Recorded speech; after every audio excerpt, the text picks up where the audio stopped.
My dead dog started barking at the door, and I hadn't heard his voice in 6 months. That's the first thing that made me draw my sidearm. The second was the knock that followed, slow and deliberate, like the person behind it was testing how much fear each thud could pull out of me. I might have been alone in that mountain cabin, but I wasn't scared. No, I was annoyed. Because the man standing outside that door had no clue that the woman he was about to try and con was the state police commander. And I was already bored of pretending to be helpless. It was a kind of cold that found your bones first. Wind slicing through the pine forest, like it had somewhere urgent to be. Snow fell in crooked angles, half horizontal. My cabin, tucked 12 miles off-road into nowhere, had no phone reception, no neighbors, and only one rule: no visitors. That's why I didn't trust the man in uniform the second I peeked through the side curtain. The badge was real, but it wasn't his. You could always tell by how someone wears it. This guy wore it like a costume, like he couldn't wait to take it off once the trick was over. He knocked again. 3 beats. Then a pause, as if he expected me to come running. I didn't. Instead, I took a step back and let muscle memory guide me through the process. Sidearm loaded, safety off. Phone dead, as expected. I mentally ran through the inventory I'd stashed here over the years. The flare gun in the chimney pipe, the shortwave transceiver under the bed, the custom blade hidden in the bookshelf. I didn't need them. Yet. "I'm at the county sheriff's office, ma'am," the voice said, muffled through the wood. "Emergency weather alert. Need to check on residents." He had that fake friendly tone, the one people use when they want something they don't think you'll give. I opened the door just a crack, let the wind scream through, and gave him a slow once-over. Clean-shaven, 30-ish, average build. But his boots were department issue, and the holster on his hip? Right make, wrong draw style. He was a lefty using a right-handed holster. Rookie mistake for a real cop. Dead giveaway for a fake one. I gave him a little old lady smile I'd perfected over years of watching suspects lower their guard. "You poor thing," I said, shivering on cue. "You must be freezing. Come in, come in." He did. That was his second mistake. Inside, I offered him cocoa from a pot I hadn't touched all week. He declined. Didn't even sniff it. Strike 3. My dead dog, Max, always barked at strangers. The fact that I heard his phantom bark earlier made me think either I was losing my mind or the past was closer than I thought. "Mind if I look around?" he asked casually, glancing toward the back room. Storm protocol. "Of course," I said, stepping aside. "After all, you're the law." He started his sweep, but he didn't know what to look for. His eyes flicked over my family photos, me and Jules, my younger brother, in our academy blues. He didn't flinch, didn't recognize us. But I watched him linger just a second too long on the photograph of Max, my late canine. Interesting. He paused at the fireplace, knelt beside it, lifted a floorboard with what he thought was subtle finesse. Found nothing. I sipped the cocoa he'd refused, smiling over the rim. I wasn't just watching him. I was analyzing him, decoding every twitch. He wasn't a junkie. Too steady. Not ex-military. No edge. Probably hired muscle, paid to find something. That meant whoever wanted whatever was hidden here didn't trust him enough to come personally. Which also meant they thought I wouldn't be a problem. Cute. "You up here alone?" he asked, still crouched. "Oh, just me and the echoes," I said. "And Max, but he passed last year. Dog.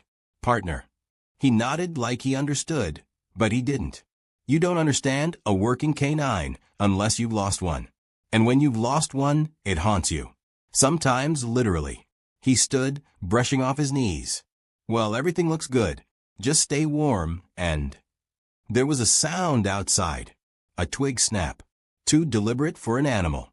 He flinched slightly, just enough to confirm he wasn't supposed to be alone. I played dumb. "Did you hear that?" I asked, pretending to clutch the mug tighter. "Probably a deer. I'll check it out." He opened the door, but didn't step out. He looked instead, nodded once, then turned back inside. No worries. False alarm. That was the moment I knew for sure he was stalling, waiting for someone else to arrive. I had 10 minutes, maybe less, before I had more company. So I moved quickly. While he glanced out the window, I pressed a loose tile on the kitchen wall. A drawer popped open under the counter, silent and smooth. Inside was a small transmitter, the last piece of an old signal relay system I'd buried back during my deep cover days. It had one job: send a ping to a retired comm satellite. If HQ still had it patched, they'd know I was in play. If not, well, I'd improvise. Like always. He turned around and caught me closing the drawer. "Everything all right?" "Thought I heard my dog again," I lied. "Maybe I'm going crazy."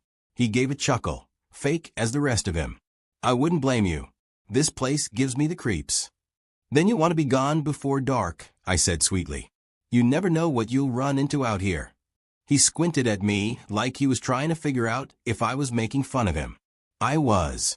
But I didn't give him time to respond. "You sure you're with the sheriff's office?" I asked, voice soft. He paused. "Just long enough." "Course I am. Want to see my badge again?" "I'd love that," I said. He showed it. I leaned in like I was studying it, but I was reading the serial number, cross-referencing it with a mental list I hadn't used in years. And then it hit me. The number matched a deputy who'd gone missing 2 counties over. That case had never been solved. "You know what's funny?" I said, stepping back. "What's that?" "That badge belonged to a man I knew. Good cop. Loved peppermints. Disappeared last spring." He blinked. Slow. Then shifted his stance. "Must be a coincidence." "No such thing," I said.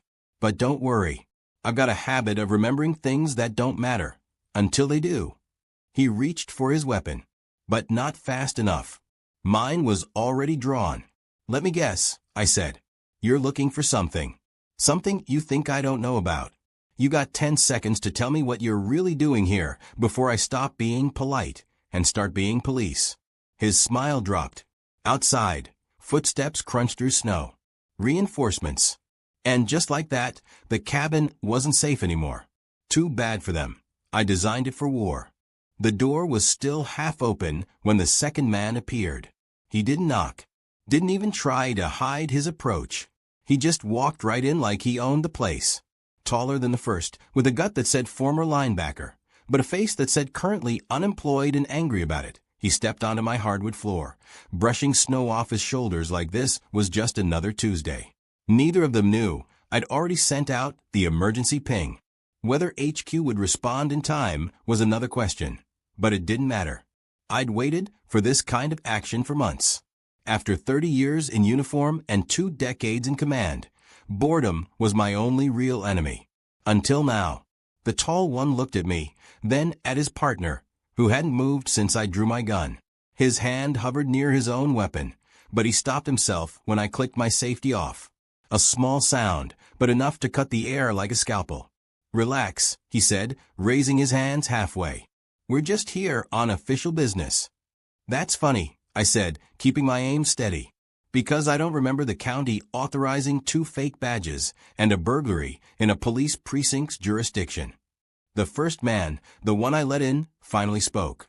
"Look, lady, you can call me Commander," I interrupted. "Or better yet, call me the woman you should have Googled before you decided to play dress up." That shut them both up for half a breath. The taller one recovered first. He gave a smile that didn't reach his eyes and said, "You're a long way from a city, Commander." "I like the quiet," I said. "Helps me hear lies better." He shifted his stance. Not aggressive yet, but calculating. He was trying to gauge how serious I was. I could have ended it there.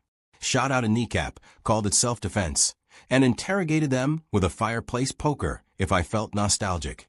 But something told me they weren't just burglars or idiots trying to score an easy stash. They were searching for something. And whatever it was, it tied back to something bigger. "You looking for cash?" I asked. "Gold? Moonshine? What's buried out here that someone sent you to get?" Neither answered. But the glance they exchanged screamed confirmation. I could see the sweat start to bead at the nape of the short one's neck. It wasn't from fear of getting shot. It was guilt. He didn't like this job, not anymore. "Here's how this goes," I said.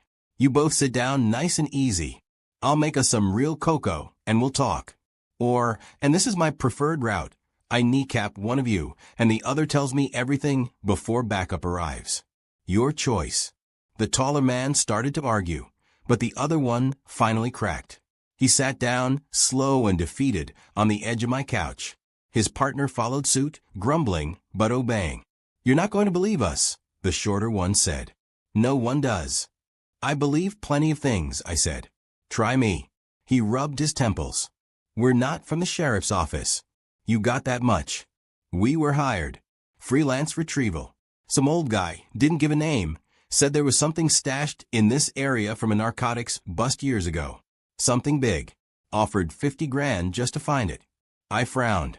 You took that job without asking what something big meant. Didn't care, he admitted. Figured it was drug money, buried in the woods by some panic dealer. And he said it was in this cabin? Not exactly, the tall one added. He gave us a sector. 3-mile radius. This place looked promising. Remote. Secure. So your plan was to what? Fake a welfare check and dig through my floorboards. They both had the decency to look ashamed, which I appreciated. Still, there were gaps in their story. Big ones. What's the old guy look like? I asked. Gray beard, limp on his left side. Real intense. Wore a military jacket. Said he used to be a cop. That stopped me cold. My mind ran through old files, old enemies. But the image that surfaced wasn't a criminal. It was a ghost. What color was the jacket? I asked. Dark green, the shorter one said. Like army surplus. I stood still. Everything slowed. That description didn't match a suspect. It matched a man who was supposed to be dead. My brother, Jules. Last seen during a deep cover-up that went sideways. Declared Kia. But what if that wasn't true? What if he faked his death? And what if the stash these men were hunting wasn't drug money, but evidence? Evidence that could expose everyone involved in that failed operation, including the top brass who buried the file? I couldn't let them see that realization hit me. I nodded slowly and turned to refill the kettle. Let the silence stretch. While the water boiled, I took a calculated risk and opened the drawer with the old shortwave radio. It was dead, as expected. Batteries removed. But tucked behind the power compartment was something I hadn't seen in years. A folded slip of paper, yellowed with age, but intact. I unfolded it with careful fingers. It was a cipher, one I'd seen before. My brother's handwriting. The tall one noticed. What's that? Recipe for chili, I said, and tucked it into my shirt pocket. The kettle screamed. I poured water into 3 mismatched mugs and handed them out. I needed them calm because the game had changed. They thought they were the hunters, and I the isolated prey. But now I realized we were all just pawns in someone else's plan, someone who was still out there watching. Just then, the lights flickered. Power surge. The heater cut out with a mechanical sigh. Snow was falling heavier now, thick sheets slapping the windows. We were about to be trapped. The shorter one stood, pacing nervously. We didn't sign up for this. I don't like it. Something about this place is wrong. You got that right, I said, sipping cocoa. You're sitting in the command center of the woman who ran the state's deepest narcotics division for 15 years. You came looking for secrets. What you found was someone who spent a lifetime burying them. The taller one scowled. So what now? You turn us in. No, I said. Now you help me dig. Because if my instincts are right, you're not the only ones coming. And the next people through that door won't bother knocking. He raised an eyebrow. And what exactly are we digging for? Proof, I said. Of who's behind this. And maybe who's still alive. The storm howled louder. A branch snapped outside. We weren't alone. And the cabin's real secrets were just starting to wake up. The storm had swallowed the outside world by the time we started pulling up floorboards. I didn't need their help, but letting them think they were contributing gave me the leverage I needed. Let them get their hands dirty, let them sweat. It made it harder for them to think clearly. The wind was punching the cabin walls, and the power wasn't coming back. The backup generator would kick in for a few hours at most, but that wasn't my concern. My mind was back in a different cabin, 8 years earlier, the night everything started unraveling. Jules and I had led a covert sting operation targeting a rogue unit inside the force suspected of laundering drug money and selling state-seized narcotics back to the streets. The evidence we needed was buried, literally, in coded ledgers hidden in remote drops, recorded in cipher. He was the only one who knew the final location. Then one night, a staged bust turned sideways, and he vanished. A body was found weeks later, burned and unrecognizable. DNA confirmed. Closed casket.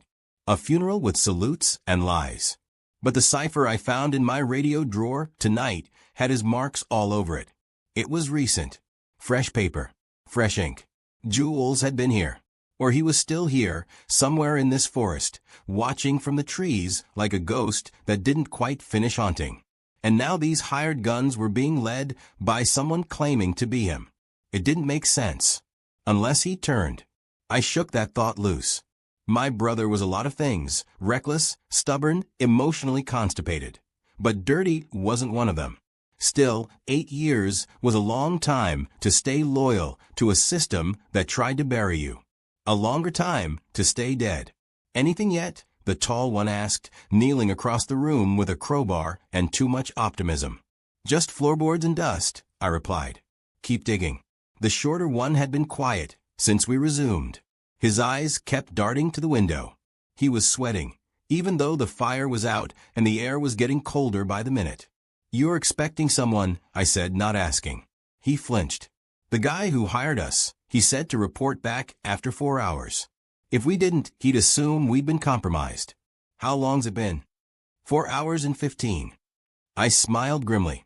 Then we'd better find what he wants before he sends someone worse. They didn't ask how I knew there'd be a second team. They just believed me.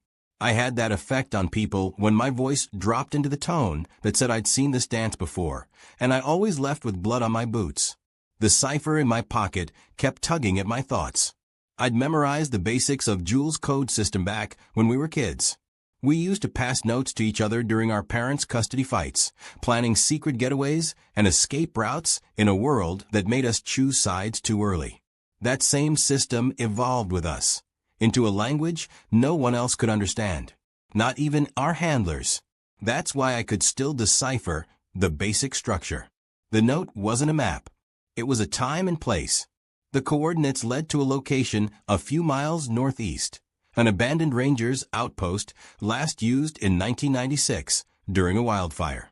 If Jules was alive, he'd go there. If he wasn't, someone else was using his signature. We're done here, I said, standing. But we didn't find anything, the tall one argued. We weren't supposed to. This cabin's just a decoy. I tossed a parka at the short one and threw another at the door. They stared at me like I'd suggested a suicide mission, and maybe I had. You want your money, or at least to stay alive long enough to argue about it, you come with me, I said. If not, stay here and explain to the next team why you're sitting empty-handed in a cop's living room. That motivated them. We stepped into the storm, the wind howling like it had lost something. The snow came sideways, stinging skin and stealing breath. I led the way with a compass and instinct. They followed because it was that or freeze. The trees closed around us, tall and twisted, black against the night sky. No birds, no animals, just the crunch of boots and the occasional curse from a tall one, who wasn't built for hiking. It took an hour to reach the ranger outpost. The door was padlocked, but poorly. I popped it with a flick of my knife and pushed inside. It smelled like dust, rot, and kerosene. A single lantern sat in the corner, flickering. Not an accident. A message. Someone had been here. Recently. The place was small. One room, a cot, a desk, and a rusted heater. But on the desk was a file folder, thick and water-damaged, with my name written across the front in a sharp, angry scrawl. I opened it slowly. Inside were photos. Dozens of them. Me, in uniform. Me, in plain clothes. Me, in this very forest. Surveillance shots. Years' worth. Mixed in were case files I hadn't seen in almost a decade. Files I'd thought destroyed. And at the bottom, a single page handwritten in that same familiar looping scrawl. You're not the only one who knows how to bury the truth. My hands tightened. This wasn't just a setup. It was personal. Someone had kept tabs on me for years. Someone who knew exactly how to get under my skin. "I don't like this," the shorter one whispered. "This feels like a trap." "It is," I said. "But it's my trap now." Before I could say more, a gunshot cracked through the trees outside. Then another. Closer. Someone was out there, and they weren't knocking this time. I shoved the file into my jacket, motioned for the two men to hit the floor, and crouched by the window. Shadows moved in the tree-line. Not hunters. Not mercenaries. Professionals. 3 of them, from what I could make out. Coordinated. Quiet. Not rushing. That meant they didn't expect resistance. Good. I loved disappointing people. I waited until the lead one came close enough to see his breath. Then I flipped the lantern through the window and opened fire behind it. He dropped before the flame hit the ground, and the snow lit up with panic. The next few seconds were chaos. Gunfire snapped through the air, bullets chewed into the wood, and I was already moving, dragging the others toward the crawlspace under the outpost. I hadn't checked it yet, but I gambled it'd be our only exit. As we dropped into the dark, the shorter man hissed, "Who are these guys?" I answered without turning. People who thought I wouldn't fight back. But the truth was, I still didn't know. Not for sure. Were they tied to the failed sting? To the missing stash? Or were they after something worse? Something buried not in the forest, but in my past? I'd find out soon. The problem was, I might not like the answer. The crawl space beneath the outpost smelled like mold and regret, with just enough space for the 3 of us to breathe, and no more. The floorboards above vibrated with footsteps. 3 distinct sets, heavy and methodical. These weren't panicked mercenaries. These were trained men, likely military or ex-cop. The kind who didn't flinch, didn't speak, and didn't miss. I didn't know who sent them yet, but I knew what they wanted. The file in my coat. The cipher. And probably me, preferably unconscious and cooperative. Too bad none of those were on offer tonight. We crouched in silence, listening as boots moved overhead, slow and deliberate. One of the men whispered something to the others, and then everything went still. I signaled the 2 beside me to hold their breath. The outpost was old. The crawlspace's only flaw was the grate behind us, a small metal ventilation hatch that opened to the outer ridge wall, just big enough to crawl through if you were desperate. And we were officially there. I pulled the hatch loose and motioned them out. The shorter one moved first, panicking just enough to fumble in the dark. The tall one followed, too big for the hole, but terrified enough to make himself fit. I went last, gripping the folder tighter than my weapon. The storm had calmed slightly, the snowfall now more gentle than angry, but that didn't make the night feel any safer. We emerged behind the ridge line, 20 feet above the slope that would eventually lead us back toward the forest edge, and if we were lucky, toward an old ranger trail I remembered from my academy days. We ran, without speaking, breath loud in the quiet woods, until we were out of sight of the outpost. I didn't stop until we reached a thicket of trees where we could catch our breath and collect what was left of our sanity. I finally turned to face them. They were sent by whoever's running this now. "You still think you're freelance? You're just pawns." The tall one wiped sweat from his forehead with a shaking hand. "We didn't know it'd go like this. The guy who hired us, he said no resistance. Said the place would be empty." "That's the point," I snapped. "He sent you in first to draw me out, to make me show my hand." "But why?" the shorter one asked. "Why you? This cabin, this forest. Why all this?" I pulled the file from my coat and held it up. "Because I buried the truth. Years ago. And someone decided it's time to dig it up." They looked confused, but I didn't explain further. They didn't need the full history. I barely wanted to remember it myself. The sting operation that got Jules killed had been more than just a failed mission. It had been a cover-up. A forced silence. After the body was found, I was ordered to close the file, burn the reports, and move on. But I didn't. I kept copies. I asked questions. Too many. The brass gave me a medal and shoved me behind a desk. And I let them, thinking that at least the truth was safe. Until tonight. A twig snapped behind us. We dropped, weapons drawn. But this time, it wasn't gunman. It was one man. Hooded, slow, and alone. He stopped 10 yards away, lifted his hands, and said my name like a question. Helen. My weapon didn't waver, but my heart did. The voice was too familiar. Too alive. I stepped forward, just enough for the moonlight to catch his face. Jules. He looked older. Scar across his right cheek. Eyes sharper than I remembered. But it was him. No doubt. No trick. I didn't lower my gun. You died, I said flatly. They wanted me to, he replied. Made it easier to disappear. You made me bury an empty coffin. You let me stand at your funeral and lie to everyone. I had to, he said. If they knew I was alive, they'd have killed me. And maybe you. The two men behind me were frozen. They had no idea what they were watching. A family reunion or the start of another gunfight. I didn't move, didn't blink. You're the one who left the cipher, I said. The note in the cabin. The file in the outpost. He nodded. I needed you to come. You're the only one who knows the rest. The rest of what? The ledger, he said. The stash everyone's after. It's not money. It's names. Account numbers. Bribes. Judges. Officers. Politicians. From every level. It's the network. The real one. I was supposed to destroy it. I didn't. You kept it. I hid it, he said. And I used you to guard it. You didn't even know. 100 images flashed through my mind, old calls, strange favors, cases that went quiet just a little too cleanly. All those times I thought I was protecting the department. I wasn't. I was shielding a secret I didn't even know I was part of. Where is it now? I asked. Jules looked past me, toward the slope. Not far. But others know now. The team that hit the outpost? Just scouts. There's a bigger crew on the way. Then why show yourself now? I asked. Why not run again? Because I'm tired, he said. And because you're the only one I trust to finish it. I didn't know what answer I wanted. Anger boiled under the surface, but the years had carved out something colder. Something like acceptance.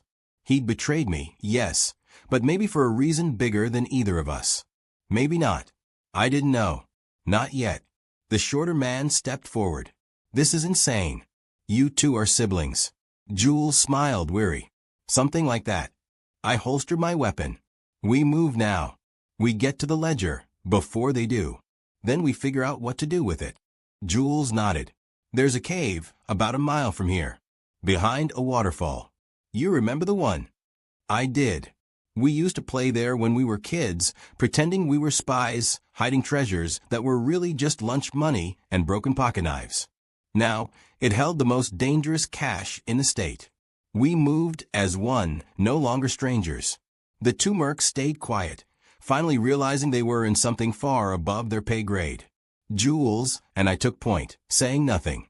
There'd be time later for questions. For blame. For whatever came after. Right now we had work to do. And a reckoning to prepare for. The waterfall was louder than I remembered. It thundered down the rock face like a curtain drawn over the past, masking everything behind it with a roar of white water and old secrets. Jules led the way, crouching low through the underbrush, as if we were still kids on some imaginary mission. But there was nothing imaginary about what we carried now. The file in my coat, the weight of 1,000 bad decisions, the men behind us with twitchy fingers and stolen guns. None of it was pretend. The cave behind the waterfall was a 10-minute hike from the ranger outpost, a natural vault that no one but Jules and I had ever known about. We'd carved our initials into the rock there when we were 10 and 12, back when our parents were divorcing, and the woods were the only place we could agree on. Now, it might be the only place we could hide something important enough to kill over. We waited until the last of the moonlight broke through the trees before moving in. The waterfall's edge was slick, moss-covered, and unforgiving. Jules slipped once, caught himself, then reached behind the cascade and pushed aside a camouflaged panel of bark and netting. It had held up better than I expected. Beyond it, the entrance was narrow, dark, and smelled of limestone and wet leaves. We ducked inside one by one, our footsteps drowned by the relentless water behind us. The air inside was thick, humid, with every breath tasting of earth and history.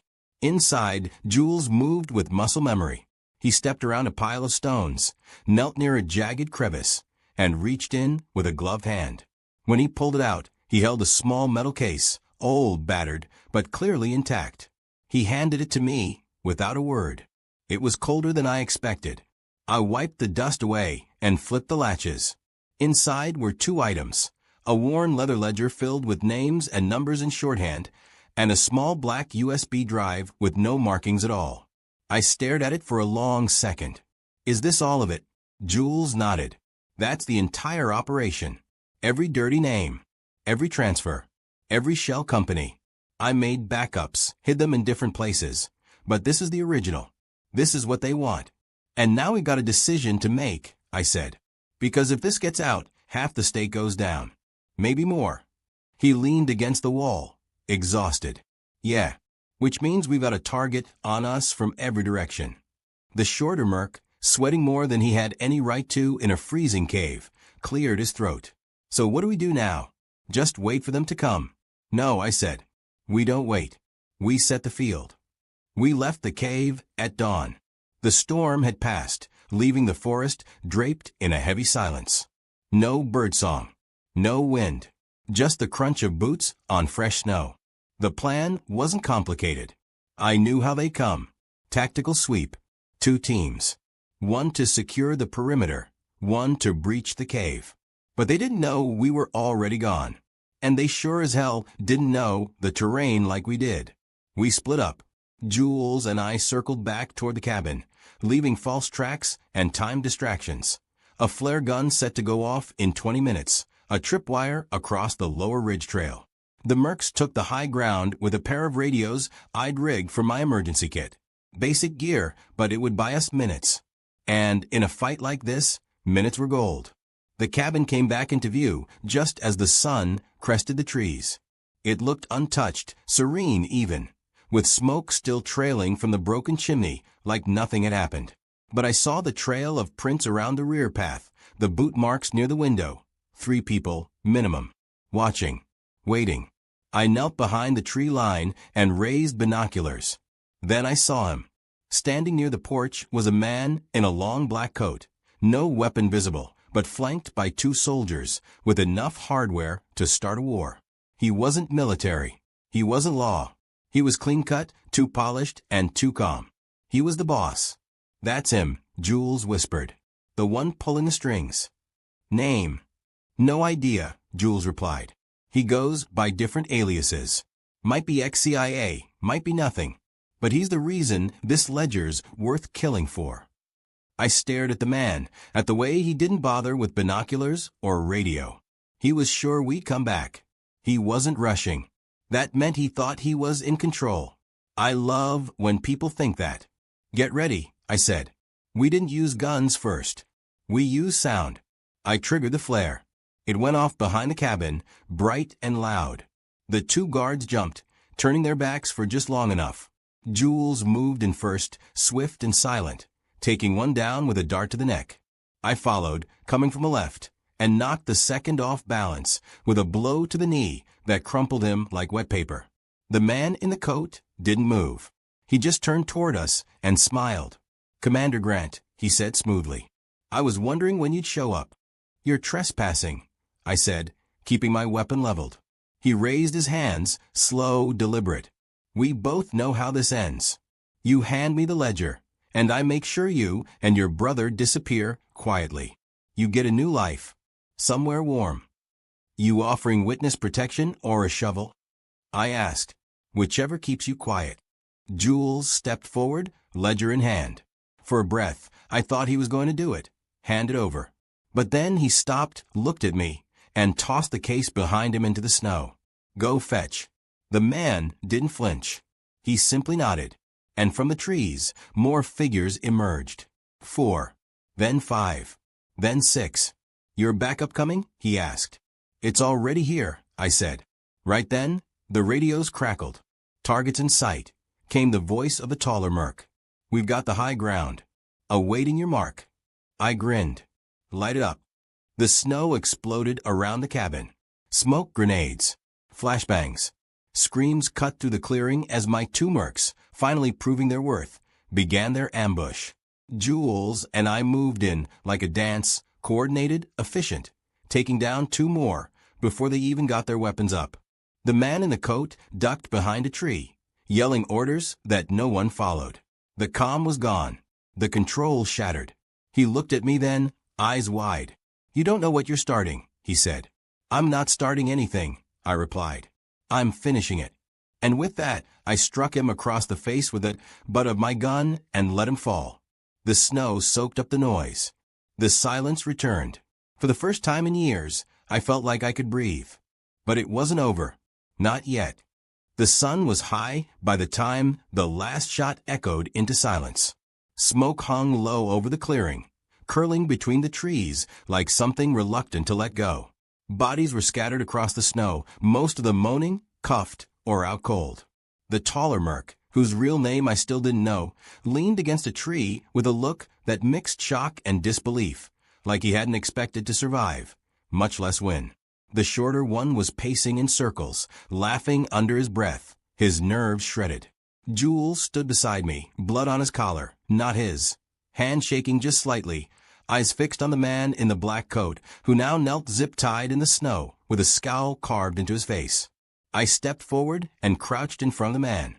His lip was split, and his jaw hung at a slight angle, but he still managed to smirk like someone who had a secret.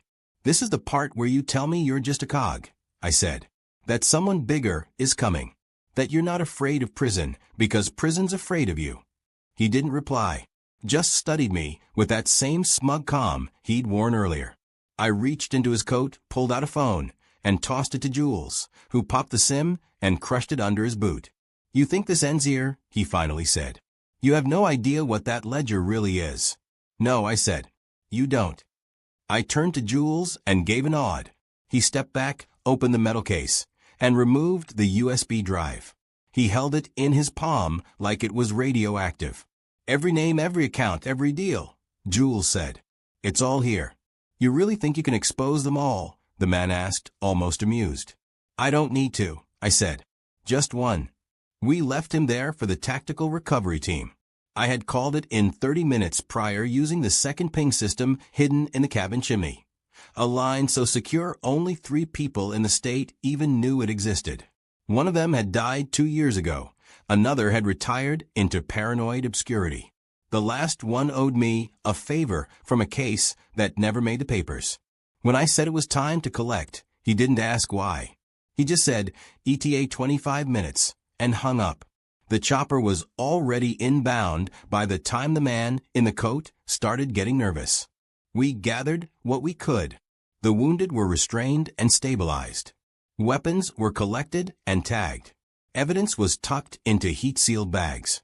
The ledger and USB never left my grip. Not once. I didn't even trust Jules to carry them, not because I didn't believe him, but because the weight of the truth was something I had to feel every second until it reached the right hands. When the chopper finally landed, kicking snow into a frenzy, I watched as 6 black-suited agents emerged federal, judging by the lack of insignia. The lead agent, a woman with silver hair and zero small talk, approached me directly. "Commander Grant," she said, "we got your signal. You have it." I held up the drive. "This doesn't go to anyone except the Joint Integrity Committee. No detours. No copies. You understand?" She nodded, and for the first time, her hard exterior cracked just enough to show respect. "You're making a lot of enemies today." I shrugged. "I've made worse." The transfer was clean. She handed me a receipt, and I watched her lock the case in a reinforced satchel strapped to her chest. Then, just like that, they were gone, chopper lifting off, snow whirling, secrets in tow. I stood in the quiet afterward, feeling the stillness press in around me. For years, I had worked to protect people from threats they didn't know existed. Today, I had dismantled one that nearly took me with it. I turned to Jules, who stood watching the sky like it might offer answers. "What happens now?" he asked. "You disappear again," I said. "But this time, on our terms. New name. New records. Witness protection, maybe." He looked at me. "And you?" "I go back," I said. "I report. I testify. I deal with the fallout. They won't make it easy. They never have. There was a long pause between us. Not uncomfortable, just weighted with everything we hadn't said. Years lost. Betrayals imagined and real. But also something else. Forgiveness, maybe. Or the first outline of it. The Mercs came over. The taller one had finally stopped shaking. "So are we getting arrested, or what?" he asked. I looked at them. They weren't innocent, but they weren't guilty in the way that mattered today. "You helped take down a black ops conspiracy and saved a police commander's life," I said. "Play your cards right, and this might just look like a commendation." He blinked. "Are you serious?" "No," I said. "But it's a nicer way to say I haven't decided yet." They both laughed, nervously, but genuinely. I walked back toward the cabin with Jules beside me. The fire inside was long dead, ash-cooled and gray. I knelt by the hearth, reached under the floor panel, and pulled out the last piece, a photo of me and Jules in uniform, back when we still believed everything was black and white. I tucked it into my coat. We stayed the night at the cabin. The feds left a detail nearby in case anyone else came sniffing around. They wouldn't. Not now. Not with the ledger gone and the operation exposed. But just in case, I slept with a gun under my pillow. Morning came quietly. Jules was already gone when I stepped outside, a note on the table that simply read, "Don't let them bury you like they tried to bury me." I folded it, put it in my pocket, and stood on the porch as the sun rose over the ridge. The forest looked different now. Not safer, exactly, but honest. Like it wasn't hiding anything anymore. I lit a match and tossed it into the fireplace. The cabin would burn slow. I'd already poured the accelerant into the corners, leaving no trace behind. Sometimes, the only way to make sure a secret stays dead is to bury the whole room with it. As the fire caught and the smoke rose, I walked away without looking back.